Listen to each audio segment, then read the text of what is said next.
recording. Good afternoon, English Extension class of 2018 and Mr. Hampstead. This afternoon, I will be exploring the topic of how writers use science fiction genre to reflect who we are and who we could be, quoted by Ursula K. Le Guin. The genre of science fiction has always been a popular and broad entertainment source to society, ranging from hard science fiction to soft science fiction. The timeless, broad, and worldly pertinent genre of science fiction has been utilised to prove, prevent, and proclaim humanity's potential since the very beginning of its chronicalization. Similarly, the ever-prevalent question of self-identity and place within the world is uniquely addressed in copious numbers of relevant texts. Sci-fi's reputable nature is renowned for the fact that the vast contrast between sci-fi novels all entail a plethora of similar overarching themes and motifs that define human nature and our future, both as a society and as individuals. These contrasts and similarities are seen in These contrasts and similarities are seen in Ursula Le Guin's provocative novel Left Hand of Darkness, Christopher Nolan's perplexing 2014 film Interstellar, and Ray Bradbury's confronting short story The Pedestrian. Before I delve into these texts, we're going to look at genre and science fiction. So I went to stuff that I'd studied earlier this year, last year actually, in extension, because that's what you do. And what I defined as genre and science fiction back then, which I still believe, is that genre is established categories of composition characterized by distinctive language or subject matter. There's a quote. Oh, no, that's for science fiction, never mind.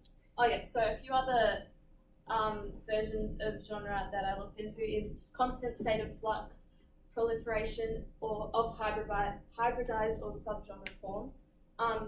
Popular genres like science fiction continue to thrive because of their inherent adaptability and diversity of interpretation and representation.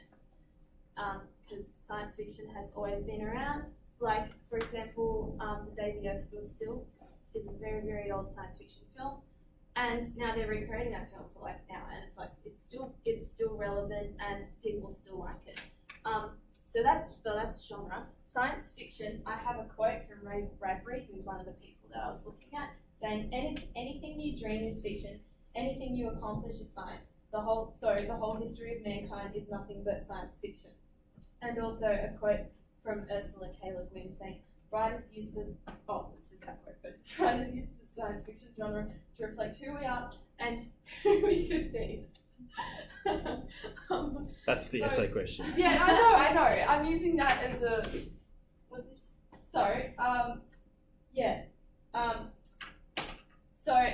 Science fiction looks into our human nature and saying who we are as a humanity now and what our potential is, if that's a negative or positive potential. And some science fiction texts look at our limitations within science fiction and what we can't do, and other ones look at what we can do.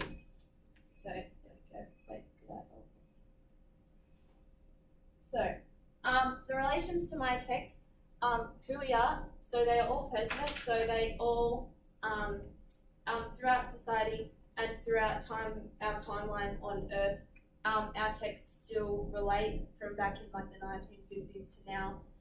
Some of my texts, I think Ray Bradbury's The Pedestrian was written in 1950, and it's still relevant now.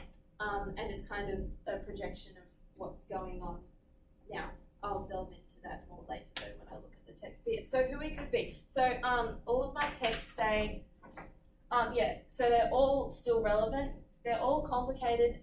They all show that humanity is complicated, and they all show how humans are flawed. And I'll talk about that later as well, obviously.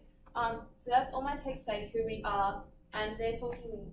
What I believe is that the texts show who we are then when they were written, but also who we are now. So they're sans timeline. There's no timeline with the texts because they show who we are then and who we are now. and who we could be is obviously projection into the future, like now. So in the 1950s, they said, oh, who could we be in the 21st century?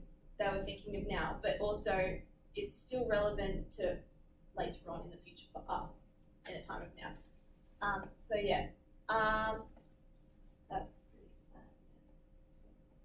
so Ursula K. Le Guin's Left Hand of Darkness was the first text that I studied, written in 1969. So Ursula Le Guin's text Left Hand of Darkness explores who we are and who we could be through the questioning of the hotly debated topic of gender identity. The insightful text reiterates the genre's enduring value by encapsulating a perfect mirrorage of one of today's most topical debates 50 years after it was written. So, yeah, this was written in 1969. It's 2018 now, and gender identity, LGBTQI, whatever it is, that community stuff, that's really, really relevant to right now. Like, this is one of the things that's circulating the media constantly, and people are like, that's kind of the main thing that's happened since like 2016, basically, as a really, really hotly debated topic. Ursula Le Guin's Left Hand of Darkness really explores that through the character development. So throughout the novel, the protagonist, Genli I, attempts to navigate his way through the complexly designed planet of Gethin. Encountering the man Estraven, we say, we're not really sure because they're gender fluid, the man Estraven, and joining him on a journey through the icy world establishes an overarching theme of gender fluidity and androgyny as their society is explored.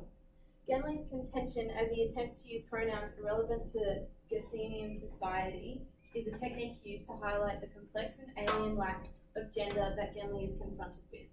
So this is seen in the quote, though I had been nearly 2 years on winter, I was still far from being able to see the people on the planet through their own eyes. So this is using, through this quote, we can see that even though he's been on the planet for a very long time, just like humans have been on Earth for a very long time, they still don't understand other people through their own perspective.